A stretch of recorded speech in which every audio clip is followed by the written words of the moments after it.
In today's stories, Bitcoin hits 50K for the first time since May. Hong Kong police arrest 19 people in a $1.4 million fake crypto investment scheme. UK residents now able to use PayPal for crypto. Iran lifts crypto mining ban. Binance rolls out immediate verification requirements. These stories and more in this edition of Coinpunks.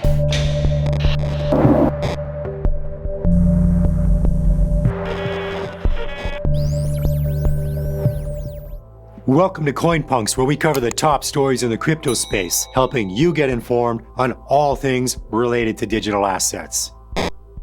First up, Bitcoin price tags 50K for the first time since May. Its price was back on the offensive late Sunday, touching $50,000 for the first time since May and signaling that the bull market was fast approaching its second leg. The largest crypto has a total market cap of $943 billion. The Bitcoin Fear and Greed Index, which is based on a multifactorial sentiment analysis, has flipped from extreme fear to extreme greed in less than 1 month. Police officers in Hong Kong have arrested 19 people who are allegedly involved in a $1.4 million fake crypto investment scheme. The fraudsters reportedly told their victims that they could make a fortune if they invest in crypto and lured them with images of luxury lifestyles. According to the RTHK News, the scammers targeted 170 individuals from different countries, including China and the United Kingdom.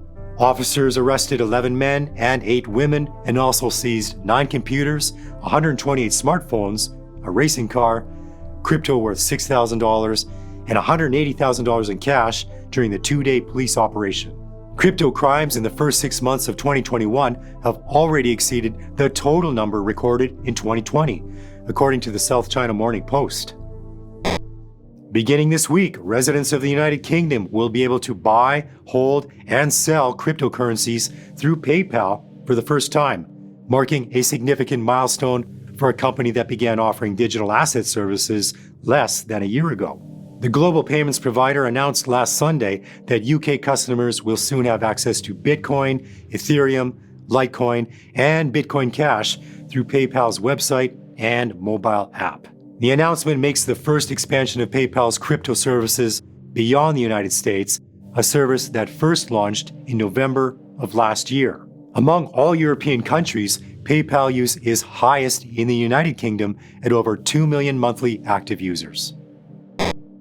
In Toledo, Spain, the National Police raided and dismantled a crypto mining farm that operated through an illegal connection to the power grid in the region.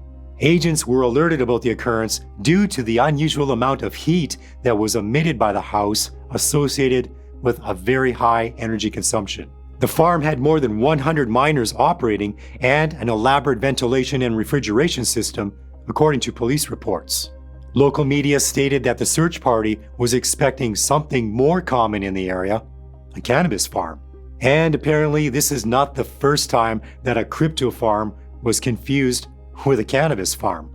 On May 28th, a unit of the UK police raided what they thought was a cannabis farm, only to find a crypto mining operation. The intelligence behind the raid indicated that there were signs associated with classic cannabis farms, as the heat print detected and the high transit of people associated with the property. The temporary ban on crypto mining introduced earlier this year by the Iranian Ministry of Industries will be lifted on September 22nd. The announcement was made by the Iran power generation, distribution, and transmission company Tavanir.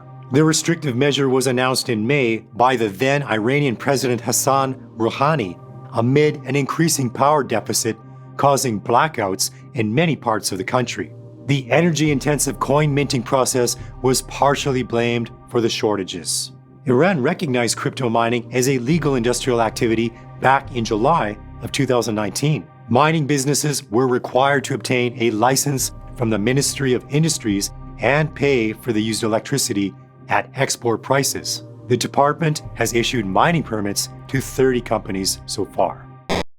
Compass Mining provides a marketplace service for individuals to mine Bitcoin by buying an ASIC miner and hosting it in one of the facilities that they partner with. Essentially, Compass is a marketplace and an intermediary that connects together entities with mining hardware and entities who want to buy hosting space, or miners, or both. So why is this even news? Well, on August 19th, the United States banking giant JP Morgan Chase reportedly blocked all account activities of the firm Compass Mining. Whit Gibbs, the CEO of the company, took to Twitter to share the news. Shout out to @Chase for shutting down @Compass Mining accounts for doing our part to replace the old guard with the self-sovereign, future-focused supporters of hard money. Get behind Bitcoin or get out of the way. In our music segment for today, hip-hop legend Busta Rhymes says he's considering getting paid in Bitcoin. The hip-hop star told his 3.8 million fans on Twitter that he was thinking about accepting Bitcoin for concerts and other business dealings. He also became interested in non-fungible tokens and has been named as an ambassador for The Hustle, a platform that connects artists to their fans through NFTs. Mr. Rhymes joins a host of music artists getting into the crypto space. Last March, indie rock band Kings of Leon became the first music group to release an album as an NFT. Global crypto exchange Binance is rolling out immediate verification requirements for all its users in support of its expanded Know Your Customer policy and anti-money laundering efforts. The exchange says it's requiring all its users to go through intermediate verification in order to further improve its risk management protocols and user protections.